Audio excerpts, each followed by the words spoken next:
God bless you all. Hope everybody's having a good day. This little section came to mind. I've had a lot of questions about it lately. It's in the middle of summer, and let's just be honest. It's hard to catch fish unless you go night fishing or unless you go on a rainy day. Another situation is if we get fortunate enough to be off on a cloudy day, very hard to find fish on a sunny day. You can go bright and early, like I said, you can go late at night, but honestly, how many of us have the opportunity to get to pick and choose? I know some of you, I'm not one of those, but I know some of you, the only time you get to go is Saturday and Sunday when there's thousands of other people because they're on the weekend. On top of that, let's just be honest too. I get it, the lake doesn't belong to just us, it belongs to everybody in the community, whatever lake you're going to, and everybody enjoys it in different ways. So you may have jet skiers, you may have boaters, you may have all kinds of things, okay? So you have to look for techniques that produce fish. You hear me talking a lot about it. We're going to take a minute because I just kind of figured, because you see thousands of videos about this on YouTube. You see 100 different people giving a video with their opinions on Ned rigs, and this is going to at first sound like, oh my goodness, somebody else is going to talk about a Ned rig. But what I'm actually going to do is I'm going to walk you through the way that I fish a Ned rig and the way that I've learned how to fish a Ned rig. It actually goes back to the same mentality that the man who basically helped design the Midwest finesse rig was Ned Cady himself. A lot of times what happens over the years is we see a new technique that comes out and all these pros jump on board. Let's be honest, all the YouTube guys that explain videos jump on board, and what do?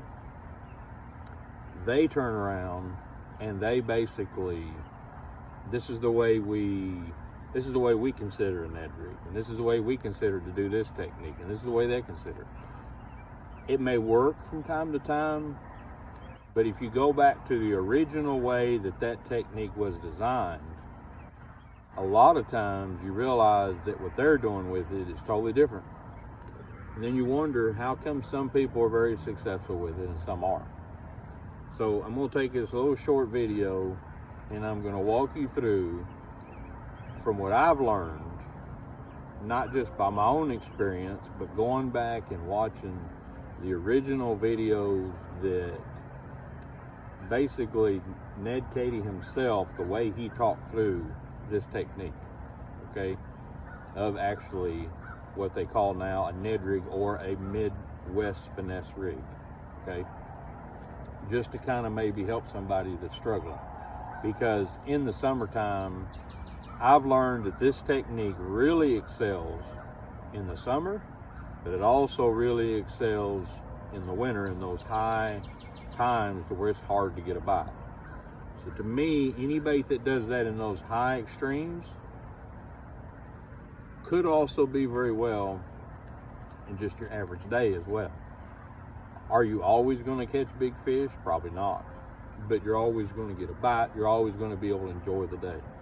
How many of us on days that we catch no bass will we at least like to catch one bass that day? It would have been nice to have been able to go out and at least catch a fish or two. This is one of these techniques that's how it started out for me. I wanted to basically just be able to go out and catch fish. I wanted something that wasn't hard on my shoulder, so I used a spinning rod because it seemed like that would be easier to cast a little bait. Then I wanted to use something that produced me bites because I was just out relaxing, getting away from everything in this world, taking some time to just enjoy God's creation and have a relaxing, peaceful time, okay? So I'm going to give you a basics, first of all, what I use. Because when you start talking about this technique, you really need to specifically say what you're using, because it all ties together in this style of fishing to be even more successful, that I don't think a lot of people really realize, okay? So number one, we're dealing with just, this is Z-Man. This is the person that basically ran with the whole idea of the Ned rig, the first ones, okay? Just a basic, I use most of the time a 1/10 ounce. Now here's what I want you to think about. Most of the time when you're throwing a shaky head, you're throwing 3/8, quarter, 1/8 ounce, okay? If you listen to most of those shaky head guys, their favorite one is 1/8 ounce. Because when it goes to the bottom, it's more subtle action as it moves across the bottom. It usually gets more bites. Is it easier to fish in 25 foot of water? No, it's not. But you listen to a lot of the guys, they'll usually go from a quarter to an 1/8, okay? So that's going to get us closer on track. 1/10 is just a hair lighter than the 1/8, okay? So that's part of the equation. Now, it also has a little small hook. So here's something else you have to think about. Because of that same size, smaller diameter hook that these have on them, okay? These little mushroom heads, these little jig heads don't have that bigger hook. So if you put a shaky head, 1/8 ounce with a regular size, probably 3/0 hook, this is a smaller hook, so the overall package before you ever order a worm is lighter. Therefore, it's going to sink even slower than what that is, okay?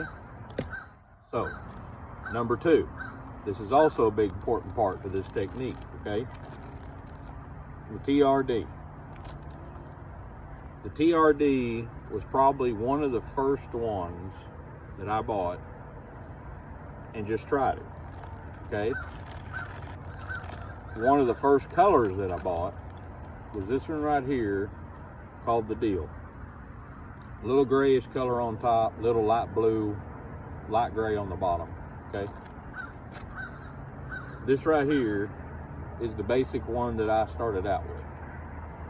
Now I like some of the green pumpkins, I like some of the cinnamon purples, I like this copper truce and all those, but just for the sake of this little video, we're going to deal with just this right here. This is what we're going to talk about, okay? All of this together is very important, because that little hook on that little mushroom head, when it fits into this type of plastic, it has a little metal keeper on it that actually keeps this in place, okay? And I can't tell you, there's been days that I've caught more than 30 to 40 fish on one little worm. And the only reason I didn't catch more was because it got hung up to where even my little retriever wouldn't bring it back, okay? And you can see some of the videos that I have. You can make your own little lure retriever, because the issue that a lot of people have with this, and we'll go to that a little bit, is how they hang up, okay? But we'll cover that in just a minute. So first off, why am I going to show you the shad first? Everybody wants to compare this to a light shaky head. You can't do that if you want to fish this and be really successful with it. You've got to get away from that mentality of a Ned rig being a shaky head. You say, well, I've done it for years and it works good. Congratulations. I'm telling you that if you're throwing a Ned rig and you're bouncing along the bottom, you're no longer fishing a Ned rig. What you're doing is you're throwing a shaky head with an exposed hook. That's not the way Ned and them designed most of their techniques for a Ned rig. Most of their technique is revolved around several different pieces. Number one is the presentation is small. So it is a finesse presentation. It's not meant for 20-pound lines. It's not meant for 30-pound lines. It's not meant for 15. It's not meant. So the guys that want to go that route, you can go ahead and do it. But once again, you got to go to a heavier head to throw it. Therefore, you're right back on the bottom. You might as well be throwing a shaky head with an exposed hook. The Ned rig, the big deal about the Ned rig is it is meant to stay. Number two part, not only is it small, but number two is the fall. It's supposed to have a gliding motion through the water. Most of the time, the working the Ned rig has nothing to do with working it on the bottom, okay? You look at the finesse techniques that are up north, a lot of them, they're designed around a marabou jig that you swim inches off the bottom. And the guy that's really good with it keeps it off the bottom. Why? Because the fish that's on the bottom is most of the time in a non-biting mood, just laying flat on the bottom. And that thing comes swimming along in front of his face, and then he reaches and grabs it, okay? This little technique here is actually designed for you to throw it out, and the whole thought process they had in working these baits is to throw it out, not let it hit bottom, not sit there and shake it like it's having a seizure, but to allow that bait to glide through the water, almost motionless. This little bait right here will take the theory of a swimming tail, of a spinner, of the vibration of a crankbait, and throw it all in the trash. Why? Because this little bait right here, on an average day, will outfish most of the time 90% of your other baits, because it doesn't have any of those things. Because it doesn't trigger any instinct in a bass that says, don't bite me. Something's not right. Hey, that doesn't shake right. That doesn't do right. Why? Because this right here triggers instantly. All it's doing is gliding through the water. And then it moves up and it comes back down and it's gliding in the water. It doesn't trigger any reaction from a bass most of the time that, hey, be careful, that's not normal. What it triggers instead is, hey, that's an easy meal. And that's why this technique, if used the way that they designed it from the very beginning, and the guys back there in that time used this bait, that's why it works so good. It throws a lot of people that don't like it. Most of the things that I've heard people talk about that don't like this rig is, number one, I don't like catching little fish. I feel like I always want to catch. Well, if you watch enough videos about Ned rigs, you'll see that it catches bigger fish. Maybe not have the same average as a bag bass jig that you're throwing and bouncing around like a half ounce bouncing around the bottom, but you also talk to those guys and they may be going all day long for 5 bites. And you say, well, yeah, but that's what you got to have to win that tournament. That's great. I don't fish tournaments. A lot of other people out there, a lot of you don't fish tournaments. How many of you go fish tournaments and you fished all day long with your jig and didn't even get 3 buck fish in the boat? The guy beat you with 2 fish. You know what? It would have been a lot easier if you'd have thrown a little Ned rig. More than likely, if it was in the middle of the summer or if it was in the middle of winter and all you had was 3 keepers. How many of us have been beat by 3 keepers during a tournament? So what I did one day is, instead of using this as a backup bait, I started using it as my primary bait. If I got up that morning and it's 100 degrees outside, and you can see I've got one of the videos I did last year. It's 100 degrees outside, threw a jig around for an hour or two, they quit biting it. It was hot, it was muggy, it was humid. What did I do? I picked up a spinning rod, tied one of these on it, started throwing it, started catching little fish, one right after the other. Had a blast. Caught several that were 12 inches. How many of us during the day would have loved to have a 12-inch bass, 5 of them, during a tournament, and that probably would have won the tournament? So it is, at times, a fish catching machine. But what do you have to do? You have to learn how to fish it the way it was meant to be fished in order to be successful. What basically taught me, and one day it just clicked, why don't I just do that all the time? I was fishing around logs several months ago. I was fishing around a place that had a lot of logs. Well, I realized the more that I casted this open hook bait inside around those logs, man, I'm getting hung up all the time on the bottom. So I quit letting it sink to the bottom. When I knew and I kind of counted it down and knew, hey, I'm pretty close to the bottom, I would try to not shake it, but I was kind of quivering my rod tip and keeping that thing just swimming to where basically all it was doing was just barely vibrating in the water, coming up towards me. And then what I realized happened, fish would grab it because they were in those tree limbs. They were in those trees that were near the bottom, but where I was keeping it above them, almost not like a jerkbait, because I don't want you to think that you have to sit there and twitch it real hard, but like a jerkbait would kind of quiver and sit there in the wintertime. We jerk it and let it sit, jerk it and let it sit. It has that same sense behind this. That's why this, I believe, catches so many fish, because it is the subtlest, no negative signs to a bass, and they just and go with it. Most of the bites you get, you hear me talking about it in the other videos. Sometimes you don't even know they're there, you just feel pressure. Sometimes you throw it out and guess what? All you see is your line moving off. Because why? Because all they did was just come up behind it and off they went. Okay, so one other thing, part of the technique, remember it's all a system. So this is one part of the technique that it just has to be part of it. Why an exposed hook?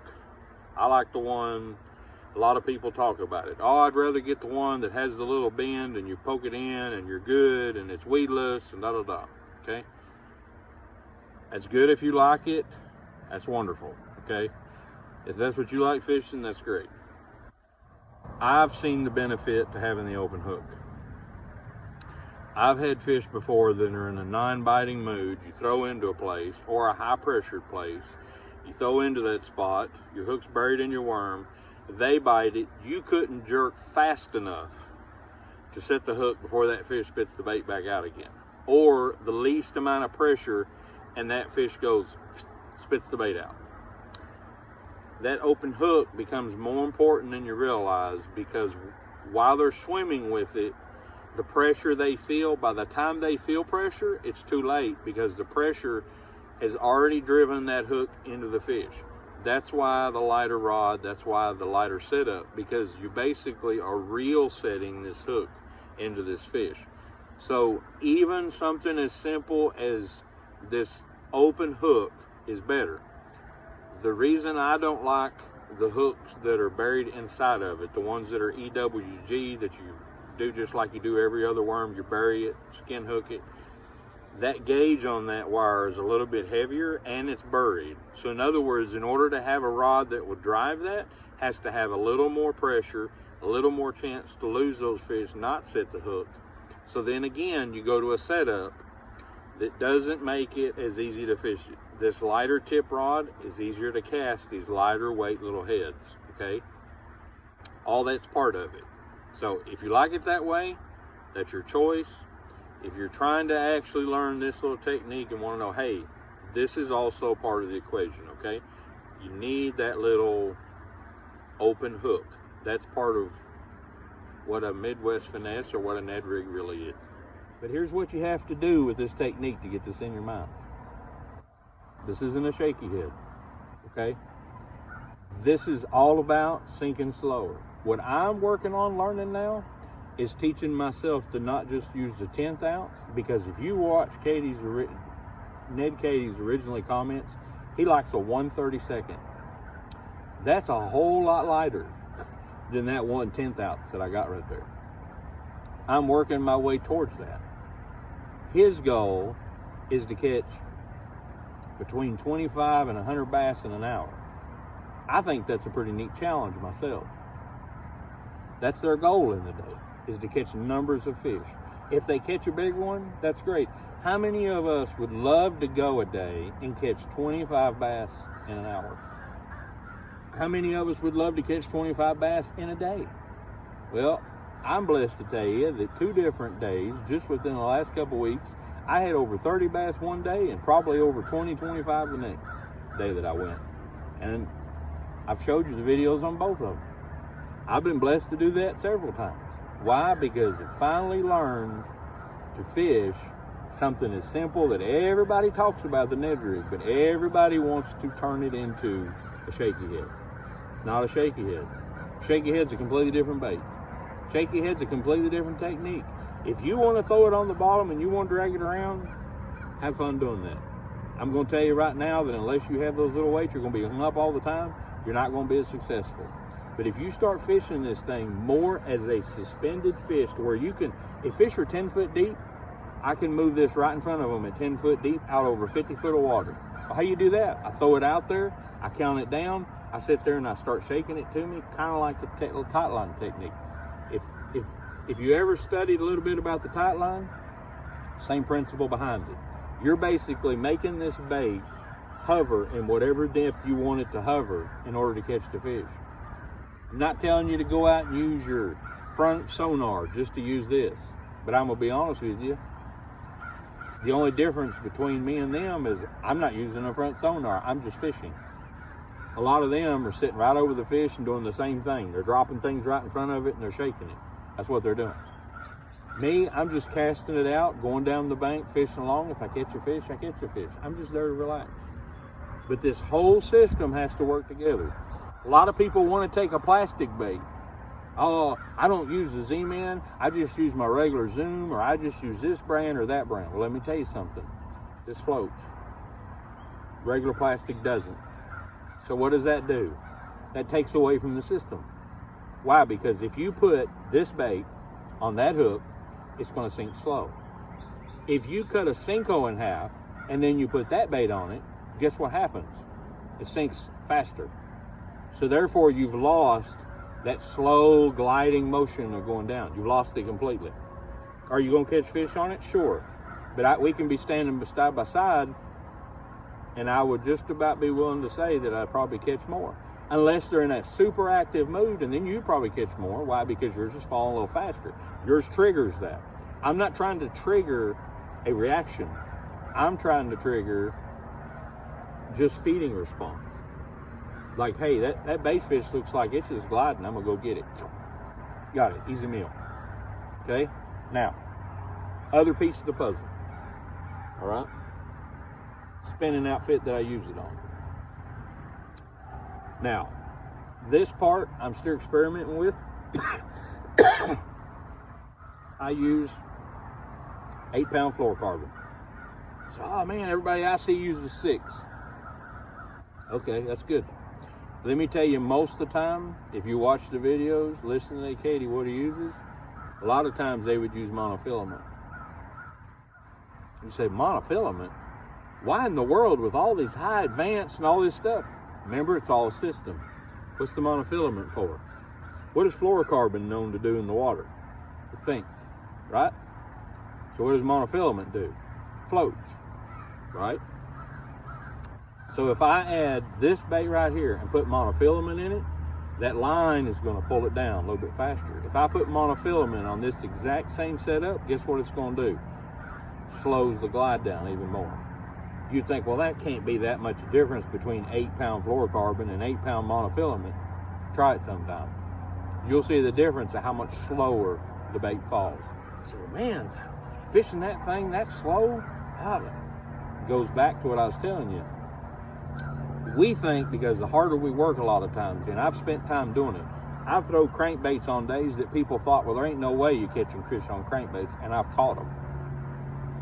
I've also sit out there and thrown days and fished all day at crankbait, didn't catch a thing. You say, okay, guess what? This little bait right here, very seldom do I ever throw it and not catch a fish. And a lot of it has to do with that slow sinking fall. There are days that they're going to hit that crankbait out of reaction. There are days that they see it coming. They know there's something up. They're not touching it. I don't care if you have a clear one. I don't care if you have purple color and it's their favorite. They won't touch it. This little bait, because something happens different sometimes. I just don't want to walk over there and chase it. That's what their feeling is, I believe. This right here, I've seen them come up, grab it, swim away with it. I've seen smallmouth 15 foot down, clear water to where I could see almost the bottom and 20 feet. I've seen them come out of nowhere underneath my boat. That means they were in deeper water than where I was. Swim up to the bait because I could see it. That real deal right there.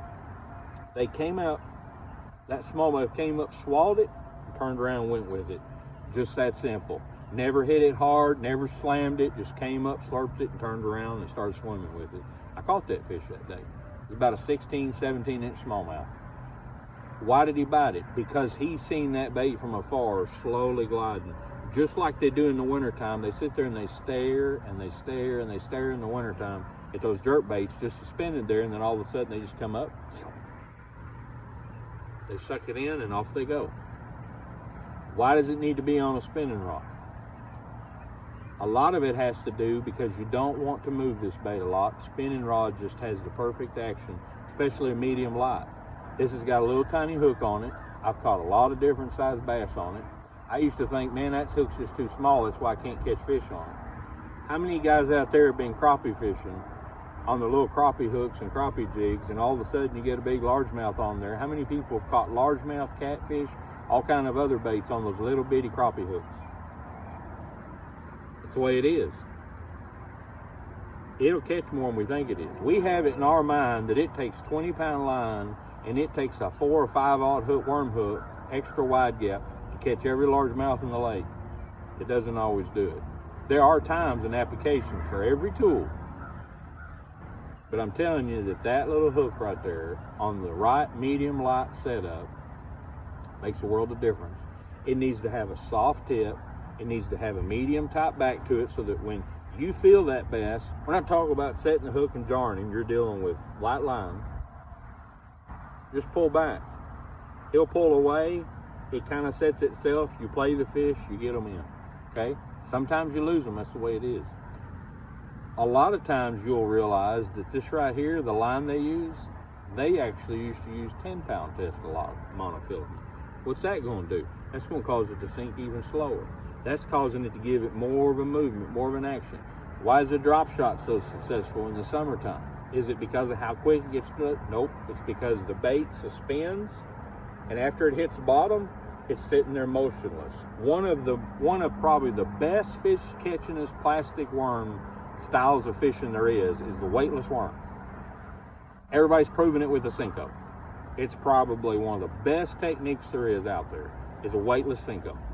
Problem is, how do you get a weightless Senko to 25 feet of water? You gotta wait patiently to get it down there. But it gets more bites than anything. I've taken a 10-inch worm, put them weightless, throw them in places, caught 4 or 5 pounders like you wouldn't believe. But it was in 5 or 6 foot of water. These little weightless baits are on that same concept.